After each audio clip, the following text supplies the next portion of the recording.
So, ladies and gentlemen, you are welcome to my YouTube channel. In today's video, we are going to look at the concept of multiple alleles. So, generally, an alleles are the pairs of genes occupying a specific spot called locus on a chromosome. So, on a chromosomes, we have what we call a locus. So, a locus is a region or a position or a locations where genes are found. So, generally, alleles are usually common in pairs. They are usually in two. And this allele can be heterozygous or homozygous alleles. So heterozygous allele can be capital A small a or small a capital A. But in the case of homozygous alleles, that is the same. When we said homo means the same allele, so it can be capital A or small a small a. So small a is homozygous. Small a capital A is heterozygous, so we should understand that. So typically there are only two alleles for a gene in a diploid organism. So in a diploid organisms like human, we normally have two alleles, and these two alleles can be heterozygous allele or homozygous allele. But there are some genes that actually deviate from the issue, from the idea of a pair of allele, that is a multiple allele. So when you said a multiple allele, is when there is a gene existing with more than two allelic forms. So this condition is referred to as multiple allelism. So we have some characters that have more than two alleles. They have three allelic forms or more than that. So such characters are considered as multiple allele, like in the case of blood group. So blood group, we can have blood group ABO. So there are three allelic forms that actually are involved in controlling blood group system. So in blood group system, we have three allele. We have allele A, we have allele B, and we also have allele O. So allele A and B are codominants, while allele O are recessive, or is a recessive. So when we said codominance, it means that both the character have an equal chance of expressing. But of course, we have a dominance. So when we said a dominance character is a character that marks the effect of recessive character. But when we said a codominance, it means that both the allele have equal chance of expressing themselves.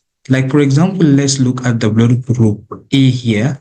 So in the blood group A here, this individual is blood group A phenotypically, but genotypically is AO, because O is recessive, so A is dominant, so A is dominating O.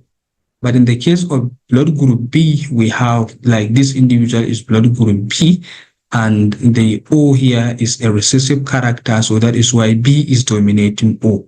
And in addition, we have also like AO here, and of course this is how we have the dominance. Like, for example, here we have AB, so A have an equal chance of expressing itself, and B also is having equal chance of expressing itself. So that is why it is a co-dominant character. It is a co-dominant character.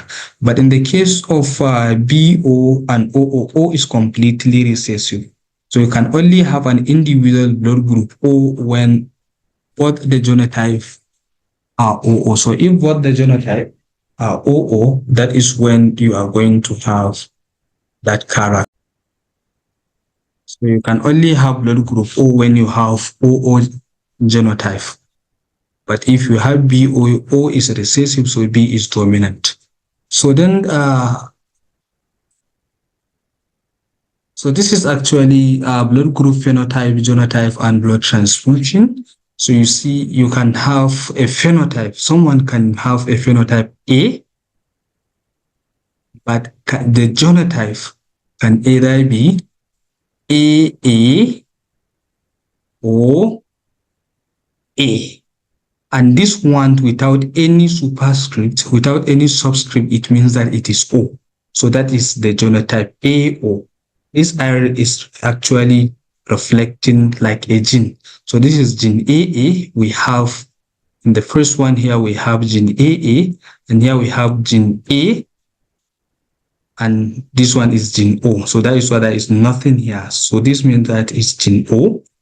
So if you have genotype AA or genotype AO, so the individual will have an antigen on the surface of the red blood cells, and that reflects that the individual is blood group A, is having a blood group A. So the genotype can be AA, or this one is gene AO. So the individual will have antigen A on the surface of the red blood cells. And in the case of blood transfusion, this actually individual can actually receive blood from a person with blood group A or blood group O. And of course, so it means that the individual with blood group A and AB can receive blood from blood group A individual and blood group O individual. And this is actually in the case of phenotype B, that is, it means that blood group type B, so the individual can have a genotype that is gene BB or gene BO, gene BO. So this means that the individual or the person is having antigen O on the surface of the red blood cells, and then the person is actually safe to receive a blood. So if you have an individual blood group B or AB, it means that the individual can receive blood group B and O. So remember, B is a universal donor. So the individual can receive blood group B and O if the person is blood group B and AB. And then, so you can have an individual with a phenotype of AB, so that means that the genotypes is having, or the person is having gene A and B, and of course, it means that the person having both antigen A and B on the surface of the red blood cell.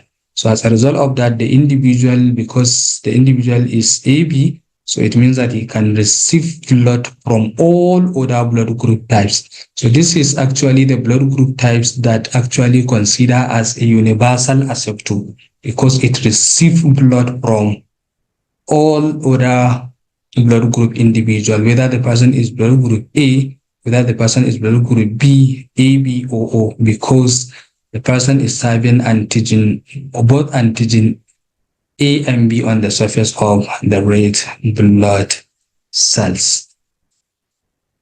And then, of course, in the case when we have the person with blood group O, it means that the person have gene OO. So, of course, the antigen, there is non-antigen, no antigen. There is no antigen. So that means that the person with blood group O, with blood group B, A, with blood group A, B, AB, and O, and receive blood group from O. So that is why O is considered as the universal donor, because on the surface of the red blood cells, it doesn't have any antigen. So because of the absence of any antigen, so it means that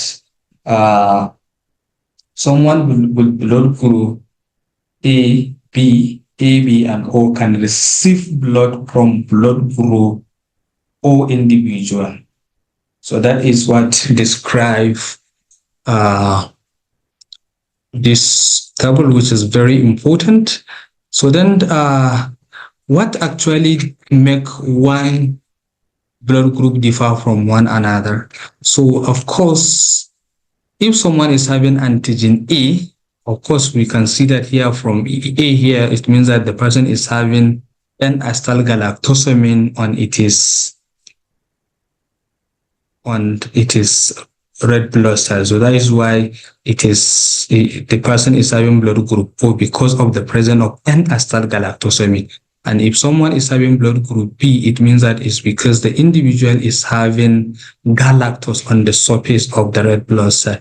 And for the O, that doesn't have neither N-acetylgalactosamine, neither N-acetylglucosamine. So what actually make someone to have N-acetylgalactosamine and galactose on the surface of the red blood cells is because of the gene A that is inherited and gene B that is inherited by the individual. So if someone is inherited gene A, it means that the person is having an enzyme N-acetylgalactosamine, N-acetylgalactosamyl transferase, which is an enzyme that add N-acetylgalactosamine on the surface of the red blood cells. And if the individual is having gene B, it means that the person. And in the case of blood group O individual, it means that actually because there is no that gene for the enzymes. If we can look at it clearly here, the gene for that particular enzymes is absent.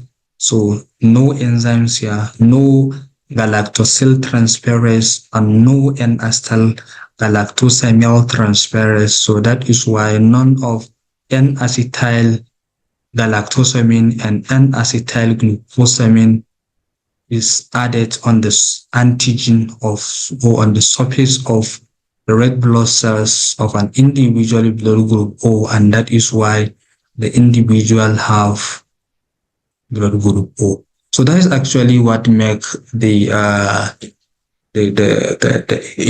blood group A, AB, B, and O individuals have different blood group types. It's just because of these two antigen or these two gene A and gene B. They are very, very important. So the person with blood group O neither have antigen or neither have A gene and B gene, while the individual with blood group AB have both A gene and B gene.